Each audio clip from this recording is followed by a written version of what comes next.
You know what's strange? You can love your friends and still secretly wish they would cancel the dinner plans you made 3 days ago. When the text message arrives saying, "Hey, I can't make it tonight," most people feel a sting of rejection. But you feel a rush of euphoria. You feel like a prisoner who just received a last-minute stay of execution. You aren't mean or hateful. You're just running out of juice. Society is built for the loud. Our offices are open plan. Our success is measured by networking. Our heroes are the ones who can command a room of 1,000 people without breaking a sweat. We are told that being outgoing is the natural state of a healthy human being. We are taught from a young age that the more people you know, the better your life is. But for a specific group of people, this is a lie.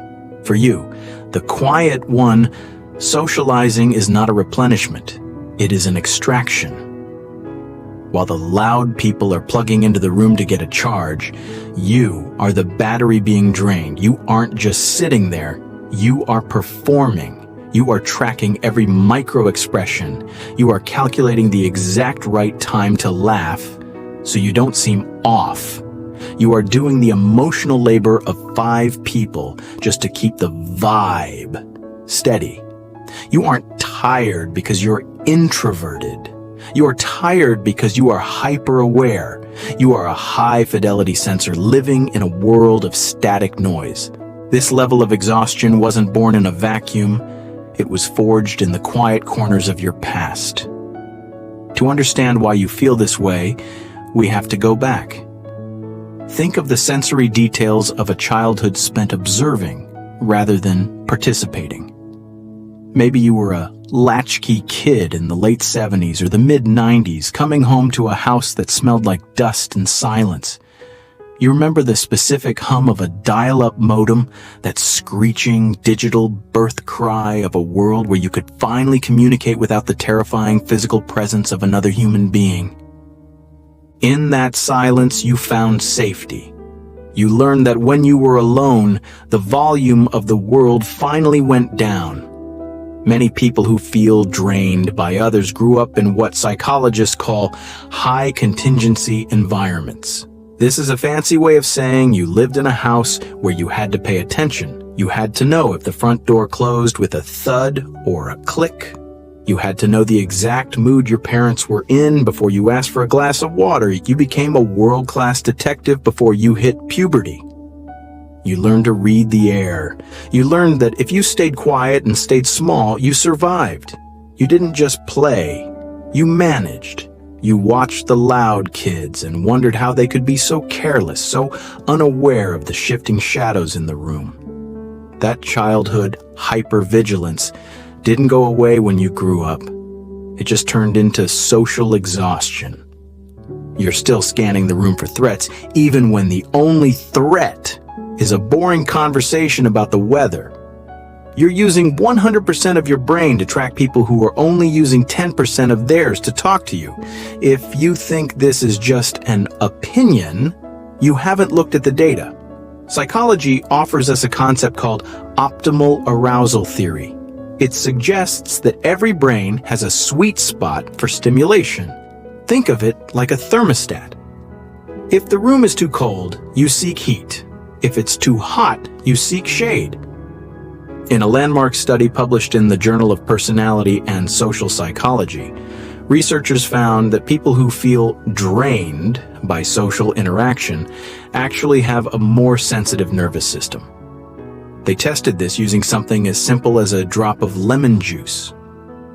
When quiet types had lemon juice placed on their tongues, they salivated significantly more than loud types. Why? Because their brains are high reactive. Your brain doesn't need much to feel full. A single conversation with a stranger is like a 5-course meal for your nervous system. By the time you get to a loud party with music and flashing lights, your brain isn't just socializing, it's undergoing a sensory meltdown. There is also the concept of defensive pessimism. This is a strategy where you mentally rehearse all the ways a social interaction could go wrong so you can prepare for them. It's a survival tactic, but imagine running a flight simulator in your head for 3 hours straight. No wonder you want to sleep for 2 days afterward. Your intellectual weight is being spent on keeping the world from overwhelming you. You aren't lazy.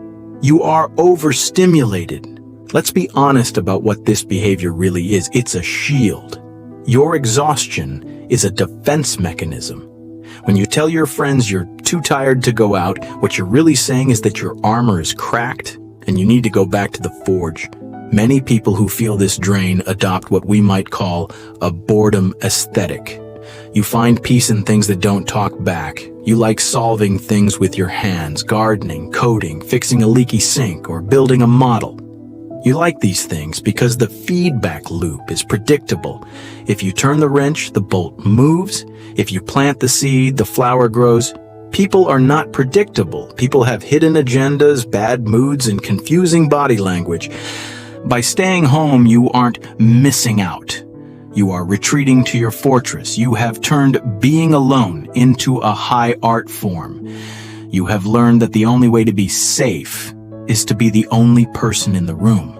Cynicism often becomes part of this shield. You might tell yourself that social events are fake or meaningless. You might look at people dancing or laughing and feel a cold sense of detachment. This isn't because you are a bad person. It's because if you convince yourself that the loud world is stupid, it hurts less that you can't survive in it for more than 2 hours. It is better to be a loner by choice than a failure by nature.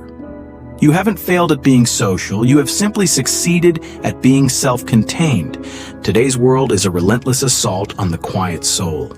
We live in a visibility economy. Social media has turned the loud people into gods.